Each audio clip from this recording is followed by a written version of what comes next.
Hello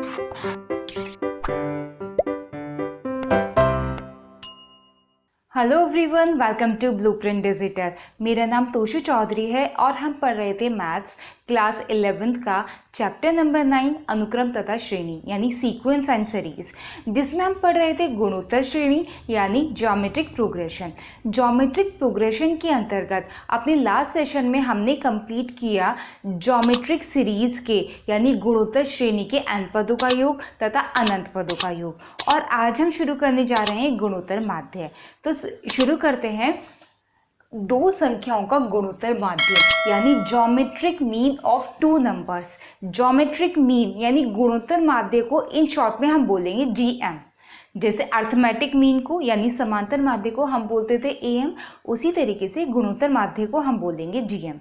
तो हमें क्या निकालना है? जीएम दो नंबर्स ए और बी के बीच। माना हमारे पास दो नंबर्स हैं ए और बी, इनके बीच हमें जीएम निकालना है। देखिए, दो संख्याओं के बीच कोई भी संख्या अगर हम ऐसी फाइंड कर सकें, दो संख्याओं के बीच ये जो गिवन है दी हुई है, इनके बीच अगर हम एक ऐसी संख्या फाइंड आउट कर सके कि ये हमारी बनाए जीपी यानी गुणोत्तर श्रेणी, तब हम बोलेंगे कि जो जी है यही है गुणोत्तर माध्य ए और बी का। अगर दो संख्याओं के बीच हम एक संख्या जी ऐसी निकाल लें कि ए जी बी हमारी गुणोत्तर श्रेणी का निर्माण करें। गुणोत्तर श्रेणी का निर्माण कैसे करेगी कि दिस अपॉन दिस बराबर दिस अपॉन दिस, यानी जी और ए का अनुपात बराबर बी और जी का अनुपात। तभी तो होगा जब हमारे बराबर बराबर वाली टर्म्स के लिए आर बराबर होगा, अनुपात समान होगा। ठीक है, तभी तो ये हमारी जीपी बनेगी। तो फिर से मैं रिपीट कर रही हूँ, दी हुई दो संख्याओं के बीच में अगर हम एक ऐसी संख्या जी निकाल पाए कि ए जी बी गुणोत्तर श्रेणी का निर्माण करे, तो ये जी ही हमारा कहलाता है ए और बी का गुणोत्तर माध्य यानी जीएम। ठीक है, इसको निकालते कैसे हैं? देखिए, अगर ये हमारी जीपी है, गुणोत्तर श्रेणी है, तो अभी मैंने बताया था जी अपॉन ए बराबर हो जाएगा बी अपॉन जी के। ये दोनों वैल्यू आर के बराबर होंगी, जी अपॉन ए बराबर बी अपॉन जी। तो हम इसको कंसिडर नहीं कर रहे, हमें सिर्फ इतना चाहिए। ठीक है, क्रॉस मल्टीप्लाई कर दीजिए, इधर आ गया जी स्क्वायर, इधर आ गया ए बी। जी का मान कितना आ गया? Under root A B. यही है गुणोत्तर माध्य। यदि दो संख्याओं ए और बी के बीच के गुणोत्तर माध्य को हम ऐसे निकाल सकते हैं। उदाहरण जैसे सपोज हमें 4 और 9 के मध्य गुणोत्तर माध्य निकालना है। तो कितना हो जाएगा 4 और 9 के मध्य गुणोत्तर माध्य? अंडर रूट 4 इंटू 9, बस अंडर रूट 36 बराबर 6 निकल गया। सिर्फ इतना सा काम करना है दो संख्याओं के बीच एक गुणोत्तर माध्य निकालने में। अभी हमने दो संख्याओं के मध्य एक गुणोत्तर माध्य निकाला था, अब हम दो संख्याओं के मध्य n गुणोत्तर माध्य निकालेंगे। n यानी कोई भी नंबर, यानी 2 गुणोत्तर माध्य, 3 गुणोत्तर माध्य, 4 गुणोत्तर माध्य, 5, 10, 15, जितने भी हम चाहें। जैसे हमने समांतर माध्य में किया था बिल्कुल वैसा ही हम गुणोत्तर माध्य में करेंगे। तो अगर हमारे पास दो संख्याएं हैं a और b और इनके बीच में मुझे n गुणोत्तर माध्य निकालने हैं, तो क्या होगा? अगर वो उन गुणोत्तर माध्य को मैं नाम दे दूं G1, G2, G हम क्यों दे रहे हैं? G मतलब ज्योमेट्रिक। ठीक है, तो G1, G2, G3, G4 up to Gn तक हमने दे दिए। तो उन गुणोत्तर माध्य को A और B को मिलाकर जो सीरीज बनेगी वो GP होगी, यानी A, G1, G2, G3, Gn, B, ये सीरीज मेरी क्या बनेगी? GP बनेगी। ठीक है, गुणोत्तर श्रेणी बनेगी।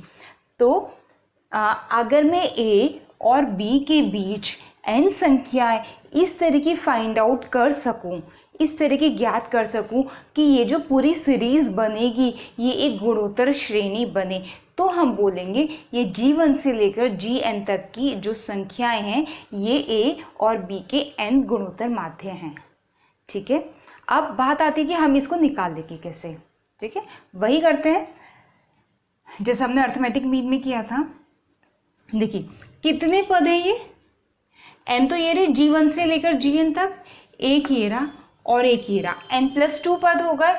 इसका मतलब n+2वां पद क्या है मेरा, b, n+2वां पद b है। बट n+2वां पद होता क्या है, क्या होता है nवां पद, gp में गुणोत्तर श्रेणी में nवां पद a r की पावर n-1 यही होता है। तो फॉर्मूला लगाइए, a तो a ही है, r की पावर n-1, लेकिन n की जगह पर क्या है n+2, तो हमने कर दिया n+2-1 और ये बराबर है b के। तो हमने इसकी जगह फॉर्मूला लगाकर ये लिख दिया। क्लियर। अब हम यहां से ना r का मान निकालेंगे, r की पावर n+1, ये 2 - 1 1 हो जाएगा, r की पावर n+1 बराबर b/a।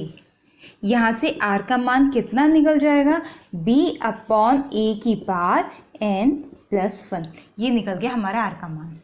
ठीक है, अब जब r का मान पता है और a पता है तो आगे की सारी टर्म्स निकल जाएंगी। निकालते हैं, सारा काम हम वही कर रहे हैं, देखिए जो हमने AP में किया था।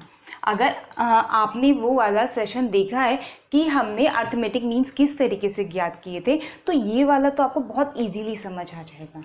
ठीक है, चलिए निकालते हैं।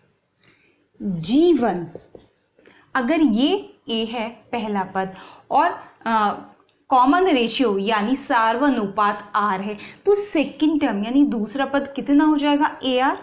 G1 कितना होगा मेरा, AR, यही होगा। R का मान रख दीजिए उठा के, A तो गिवन ही है ना, A और B तो गिवन है, इनसे तो कोई प्रॉब्लम नहीं, R ही तो अपने पास से माना है, तो R का मान उठा के रख दीजिए। कितना है A, b/a की पावर n+1, b/a की पावर n+1, ये आ गया हमारा G1। A और B की टर्म्स में और n की टर्म्स में तीनों की तीनों चीज़ें हमें पता हैं। इसी तरीके से G2 निकाल लीजिए। G2 क्या आएगा, या तो इसमें R की गुणा करके आएगा G1 × R, या फिर ये बोल दीजिए इसमें R² की गुणा करके आएगा यानी AR²। तो अगर मैंने G1 को लिखा है AR, तो G2 को मैं लिख सकती हूँ AR²। ठीक है, AR², वैसे भी तीसरा पद यही होता है, तीसरा पद यही होगा AR²। A, R का मान रख दीजिए, b/a की पावर n+1,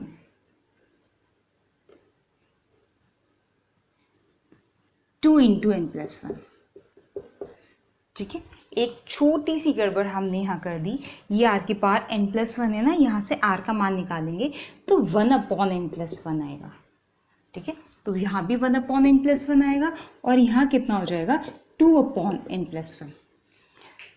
इधर पावर 2 होती है तो उधर जाके आधी पावर बन जाती है, √2 हो जाती है। इधर पावर 3 होती है तो उधर जाके क्यूब रूट बन जाती है, घनमूल यानी घात 1/3 बन जाती है। तो इस तरीके से अगर यहाँ घात n+1 है तो 1/n+1 हो जाएगी जाके। ठीक है, तो ये 1/n+1 r की वैल्यू, G1 निकाल लिया, G2 निकाल लिया, G3 निकालिए। G3 कितना होगा, AR², AR3, यही होगा G3, यानी चौथा पद यानी तीसरा गुणोत्तर माध्य। ठीक है, AR3, R का मान b/a की पावर 1/n+1, लेकिन क्यूब है, पावर 3 भी है तो 3/n+1 आ जाएगा। इसी तरीके से G4 निकाल लीजिए, कितना आएगा, A की पावर AR की पावर 4, b/a की पावर 4/n+1, बस यही आता रहेगा, A चलता रहेगा, b/a की घात हर में तो 1/n+1 रहेगा ही रहेगा, ये n+1, और जो अंश है उसमें 1 2 3 4 5 यही चलता रहेगा। इसी तरीके से इसी सिमेट्री से अगर मैं Gn का मान निकालना चाहूँ तो कितना आएगा, AR की पावर n। ठीक है, ये मत सोचिएगा कि nवां पद तो AR की पावर n-1 होगा, ये nवां पद नहीं है, ये nवां गुणोत्तर माध्य है, ये nवां गुणोत्तर माध्य है। ठीक है, और ये n+1वां पद है, ये पहला पद, ये दूसरा पद, ये तीसरा, ये चौथा, ये n+1, तो ये n+1वां पद है AR की पावर n। ठीक है ना, मान रखिए R कितना है, b/a की पावर, अब देखिए ऊपर कितना है n, तो ऊपर n आएगा और नीचे कितना आ जाएगा n+1। ठीक है, ये हो गए आपके n के n गुणोत्तर माध्य। क्वेश्चन देखिए, 1 और 256 के मध्य 3 संख्याएं इस प्रकार ज्ञात कीजिए कि परिणामी अनुक्रम एक गुणोत्तर श्रेणी हो। जीपी लिख दिया उसकी जगह पर। ठीक है, तो आपको क्या निकालना है, इसके और इसके बीच में 3 संख्याएं ऐसी निकालनी है कि वो जो सीक्वेंस बनेगा 1 वो 3 संख्याएं और फिर 256 कि वो एक जीपी बने। ठीक है, यानी क्या करना है, 1 और 256 के बीच में 3 गुणोत्तर माध्य निकालने। अभी अभी हमने निकालने सीखे, सेम वही प्रोसीजर हम यहाँ अप्लाई करेंगे। चलिए, माना 3 संख्याएं जो कि हम निकालने वाले हैं, G1, G2 और G3 हैं। तो हमने क्या मान लिया, G1, G2, G3 संख्याएं मान ली, तब 1, G1, G2, G3, 256 ये क्या बन गया, ये हमारी गुणोत्तर श्रेणी बन गई।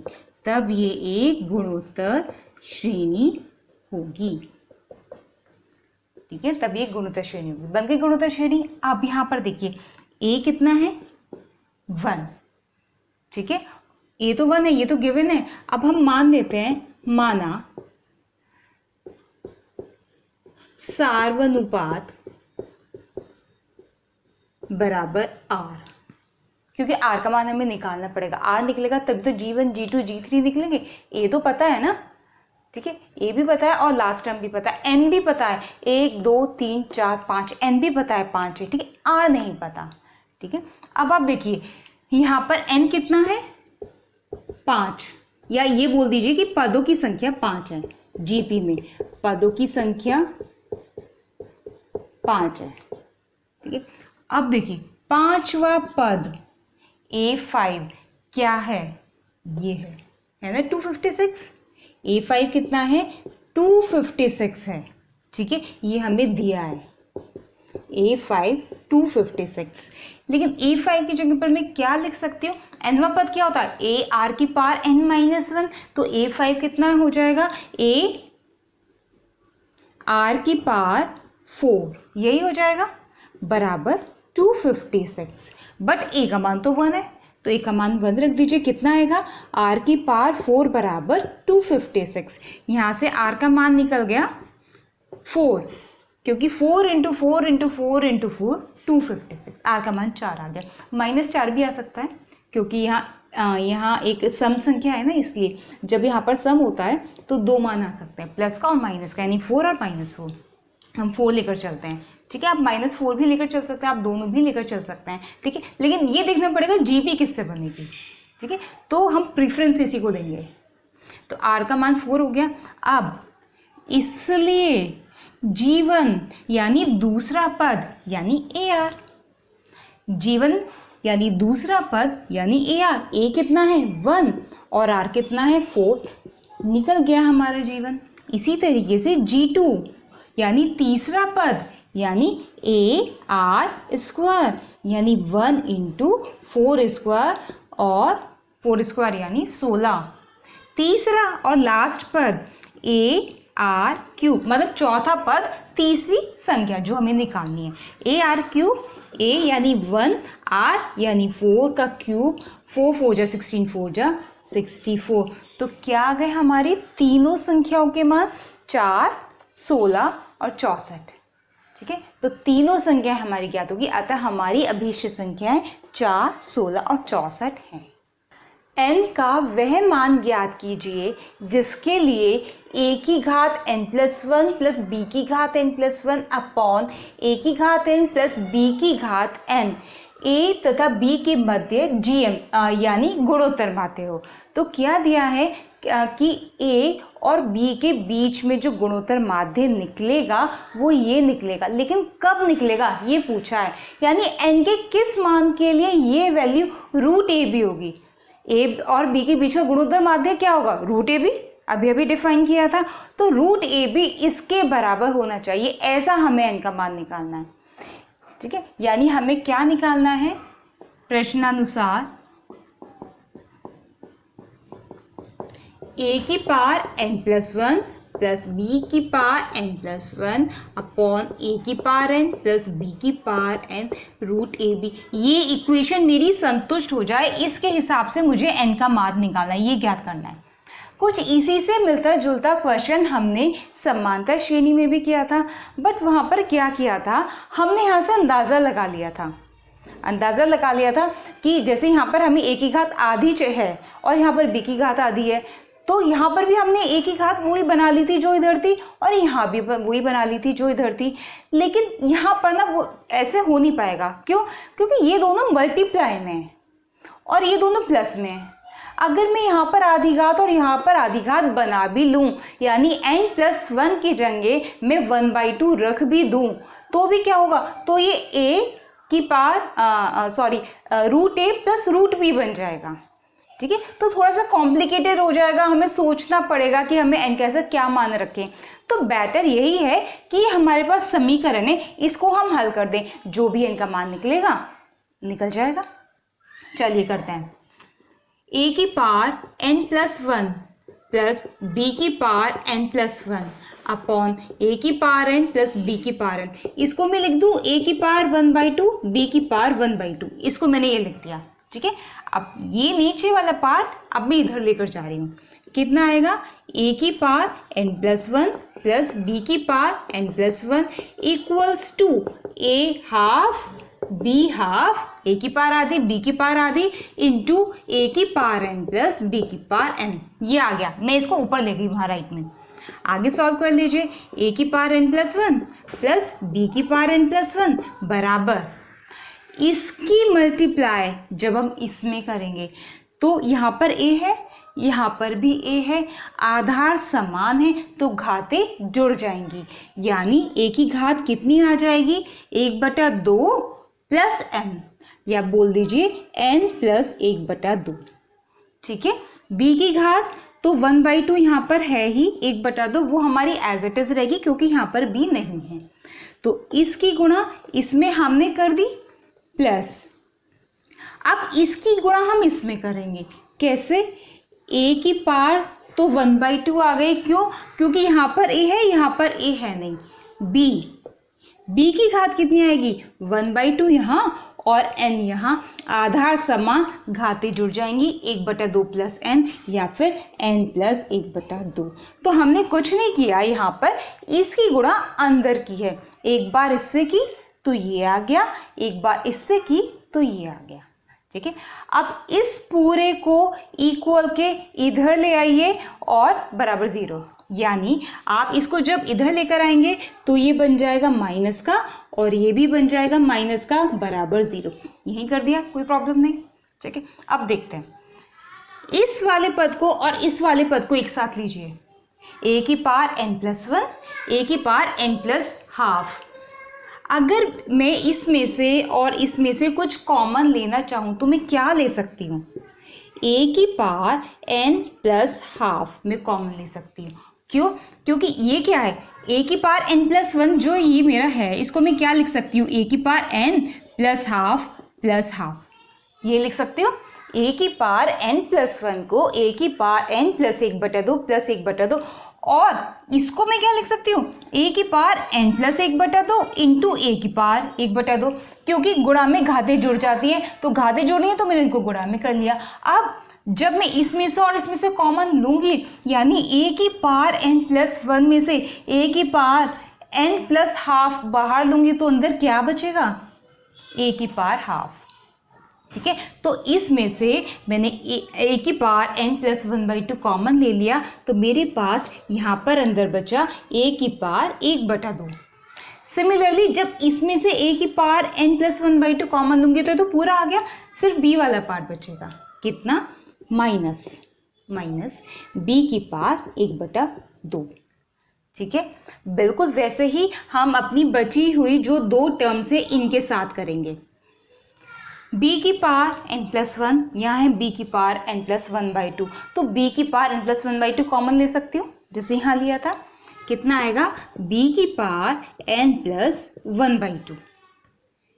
इसमें कितना बचा, b की पावर हाफ बचा, यानी b की पावर 1/2। यहाँ कितना बचा, माइनस a की पावर 1/2 बराबर 0। ठीक है, अब देखिए a की पावर n प्लस 1/2, a की पावर 1/2 माइनस b की पावर 1/2, ये वाला जो टर्म थी, ये वाला पद मैंने एज इट इज उतार लिया जैसे ऊपर था। क्यों? क्योंकि मैं यहाँ से ना माइनस कॉमन लेने वाली हूँ, इसलिए इसको और इसको सेम बनाने के लिए माइनस कॉमन ले लीजिए। माइनस b की पावर n प्लस 1/2, a हो गया हमारा प्लस का और b बन गया हमारा माइनस का। माइनस कॉमन लेने से ये हो गया। ठीक है, ये वाली वैल्यू प्लस की हो गई तो आगे ले आए, कोई फर्क नहीं पड़ता। आप इसको यहाँ पे रखेंगे तो भी कोई फर्क नहीं पड़ेगा, यानी माइनस b की पावर 1/2 प्लस a की पावर 1/2 लिखेंगे तो भी कोई फर्क नहीं पड़ना। प्लेसेस चेंज होने से, जगह चेंज होने से कोई फर्क नहीं पड़ता, साइन चेंज होने से फर्क पड़ता है। ठीक है, तो साइन सही लिखें नंबर्स को कहीं भी आगे पीछे, लेकिन साइन आपका ठीक होना चाहिए जो आप चिन्ह लगाएंगे प्लस का या माइनस का। अब इसमें से और इसमें से क्या कॉमन आ रहा है, a की पावर 1/2 माइनस b की पावर 1/2 कॉमन। अंदर कितना बचा, यहाँ बचा a की power n plus 1/2 minus b की पावर n प्लस 1/2 बराबर 0। फैक्टर हो गए। फैक्टर होने के बाद हम क्या करते हैं, गुणनखंड होने के बाद या तो ये 0 या ये 0, इसको 0 रख के हम मेरा a बराबर b आ जाएगा। ठीक है, उससे कुछ फर्क पड़ना नहीं, मुझे n का मान निकालना है तो मैं इसको बराबर 0 रखूंगी। ठीक है, तो यहाँ से क्या निकल कर आ जाएगा, a की power n plus 1/2 minus b की पावर n प्लस 1/2 बराबर 0। तो इस वाली समीकरण से मेरा ये निकल कर आ गया। ठीक है, इसको इधर ले जाइए, प्लस का हो जाएगा, ये हो जाएगा। ठीक है, अब क्या करना है, देखिए इसको यहाँ कर लेते हैं। हमारा आ गया था a की पावर n प्लस हाफ बराबर b की पावर n प्लस हाफ, ये आ गया था। ये वाली लाइन मैंने यहाँ पर कॉपी कर ली। ठीक है, अब यहाँ से हमें n का मान निकालना है। कैसे निकल सकता है n का मान, भाई बेस तो अलग है, ठीक है, पार सेम है। यहाँ से मेरा क्या रिजल्ट निकल कर आ सकता है, इस पार से पार कैंसिल हो जाएगी, a बराबर b निकल कर आएगा, जो रिजल्ट मेरा यहाँ से निकल रहा था। लेकिन उससे कुछ बेनिफिट नहीं है, हमें क्या निकालना है, n का मान निकालना है। तो इसके लिए हमें क्या करना पड़ेगा, देखिए a की पावर n प्लस हाफ बटे b की पावर n प्लस हाफ, इसको मैं नीचे ले आई डिनोमिनेटर में, हर में ला सकते हैं। बराबर कितना बच गया, 1। 0 तो नहीं बचेगा ना बराबर में, क्योंकि ये क्या है, दिस इंटू 1, इसको मैं नीचे ले आई तो बचा 1। अगर इसको मैं इधर माइनस में लेके जाती तो 0 बचता, लेकिन अब मैं इसको नीचे लेकर आई हूं तो 1 बचेगा। इतना तो आपको पता होगा, बेसिक सी कैलकुलेशन है। इसको क्या लिख सकते हैं, a अपॉन b की पावर n प्लस हाफ बराबर 1। इस पार को मैं दोनों के ऊपर लगा सकती हूँ पूर्ण रूप से। ठीक है, ये लग गई। क्या मैं 1 को ये नहीं लिख सकती, a अपॉन b की पावर 0? बिल्कुल लिख सकते हैं, क्योंकि किसी की भी घात 0 1 होती है। तो मैंने इसको क्या लिख लिया, a अपॉन b की घात 0 लिख लिया। a अपॉन b ही क्यों लिया, क्योंकि यहाँ भी a अपॉन b है। अब मेरे बेस समान हो गए, अब मैं घातों को कंपेयर कर सकती हूँ। ठीक है, आधार समान हो गए, घातों को कंपेयर कीजिए, कितना आ गया, n प्लस 1/2 बराबर 0। यहाँ से n का मान कितना निकल कर आ गया, -1/2। सॉल्व। ठीक है, तो हमने क्या किया, ये हमारे पास गुणोत्तर माध्य दिया हुआ था, ये हम जानते हैं होता है, दोनों को बस हमने सॉल्व कराई। जो इक्वेशन हमारे यहाँ बनी थी ना, इसको हमने सॉल्व किया है। सॉल्व करने का ही सारा खेल है इसमें, कि इनका मान निकालें तो निकाले कैसे। यहाँ पर आकर बच्चे अटक जाते हैं, और तो और यहाँ पर आकर अटक जाते हैं कि आगे करना क्या है। ठीक है, तो ऐसे आपको इनका मान निकालना है। जैसे समांतर माध्य में हमने इस टाइप का एक क्वेश्चन किया था, ऐसे ही गुणोत्तर माध्य के लिए इसको भी आप एज ए फैक्ट याद रख सकते हैं। यानी n बराबर -1/2 के लिए ये मान हमारा गुणोत्तर माध्य के बराबर होता है। कॉम्पिटिशन पॉइंट ऑफ व्यू से भी आप इसको याद रख सकते हैं। कुछ महत्वपूर्ण तथ्य है जीपी से रिलेटेड, गुणोत्तर श्रेणी से संबंधित सम इम्पॉर्टेंट फैक्ट्स क्या है, देखिए। यदि किसी गुणोत्तर श्रेणी के प्रत्येक पद में किसी समान संख्या से, अशून्य नॉन जीरो, किसी समान संख्या से गुणा या भाग कर दिया जाए तो प्राप्त श्रेणी भी एक समान गुणोत्तर श्रेणी होती है।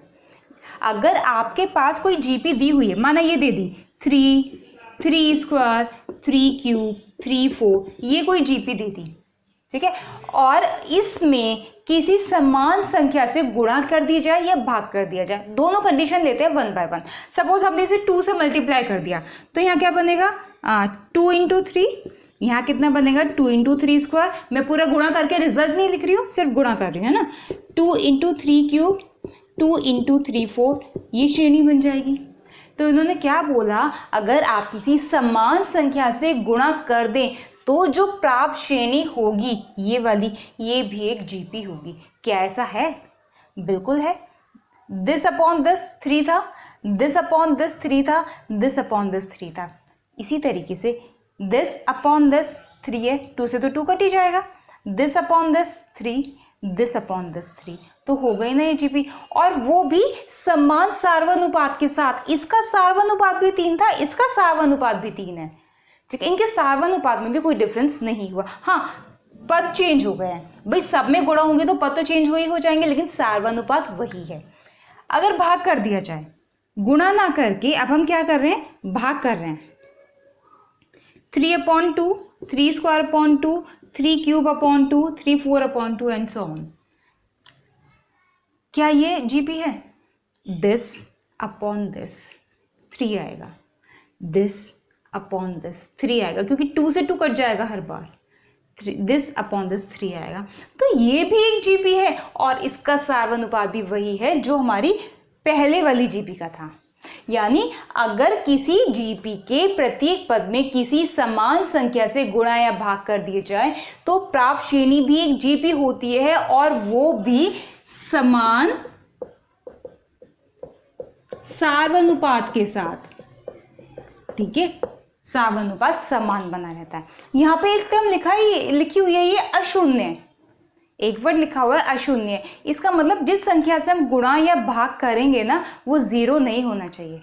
ऑब्वियस सी बात है भाई, 0 से भाग तो हम कर ही नहीं सकते, वो तो हमारा इनडिटर्मिनेंट है, ठीक है ना। 0 से भाग तो हम कर ही नहीं सकते क्योंकि इनफाइनाइट आ जाएगा।